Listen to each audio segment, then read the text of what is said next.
My wife said, If you can't handle my ex staying over, that's your insecurity. then his middle-aged Hispanic wife made up the guest room in their house.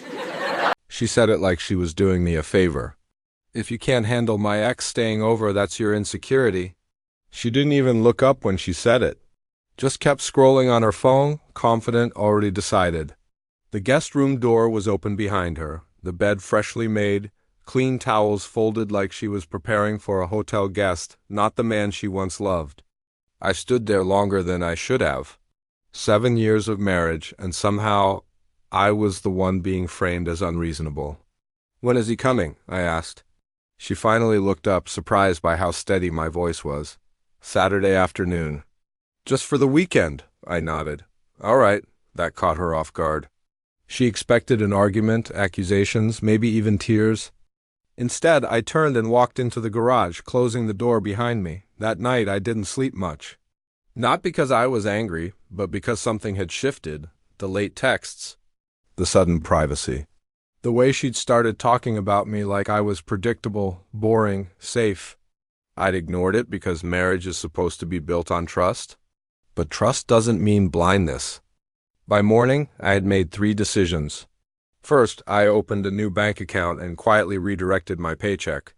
Second, I called a private investigator recommended by an old friend. Third, I promised myself I wouldn't react emotionally, no matter what I learned. Saturday came quickly. Her ex pulled into the driveway in a silver car that cost more than my first year's salary. Confident walk. Easy smile. He shook my hand like he belonged there. "Appreciate you having me," he said. "No problem," I replied. "Make yourself comfortable." That part wasn't an act. Comfort makes people careless. Dinner felt like a performance I wasn't meant to be a part of.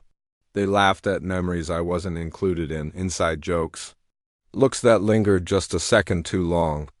Our teenage son noticed too? He barely touched his food, his eyes darting between them and me. Later, I went upstairs early, claiming I had paperwork to finish, but I wasn't working. Instead, I listened. Laughter drifted up the stairs well past midnight. The sound of their shared joy echoed in the house we'd built together. When the house finally went quiet, I checked the recorder I'd placed discreetly in the guest room earlier that day. I didn't need to hear everything. I heard enough to know my marriage was already over. Sunday morning, I woke early and made breakfast. Eggs, coffee, toast, I smiled, played the perfect host. As my wife and her ex came downstairs, I was just setting the table. They looked tired but happy. The air was thick with their shared secret. At 7:42 a.m., the doorbell rang. My wife frowned. "Who would that be?" "I'll get it," I said, wiping my hands on a towel. Her ex's wife stood on the porch, calm but tired, holding an overnight bag. She had a determined look in her eyes. "I'm looking for my husband," she said. I stepped aside. "He's inside." The look on my wife's face when she saw her was something I'll never forget. Shock, then fear, then realization. It was like watching a movie and fast forward.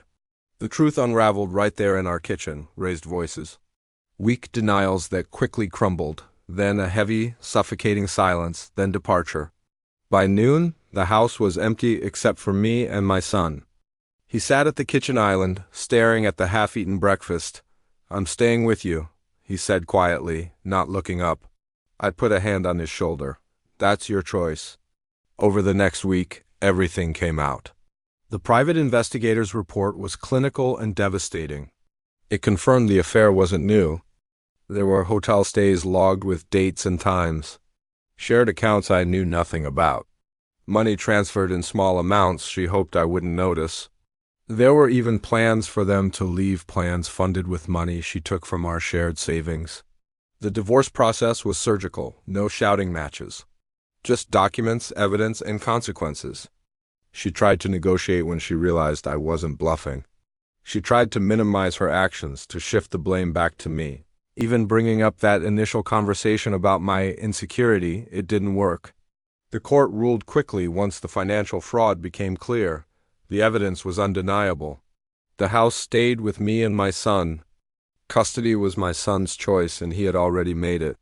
Restitution was ordered for the money she had taken. Her reputation didn't survive the paperwork. Months passed. The house felt quieter, but not empty.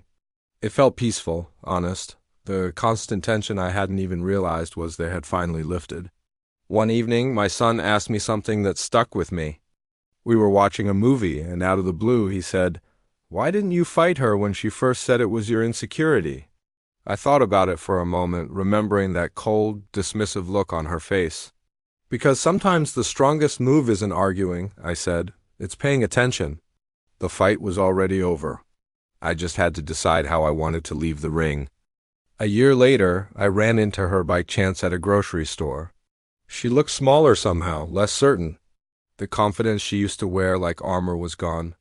She tried to apologize, her words stumbling over each other. I listened politely, without interrupting. When she was finished, I wished her well and walked away. I didn't feel angry. I didn't feel victorious. I felt free. Because insecurity was never the problem.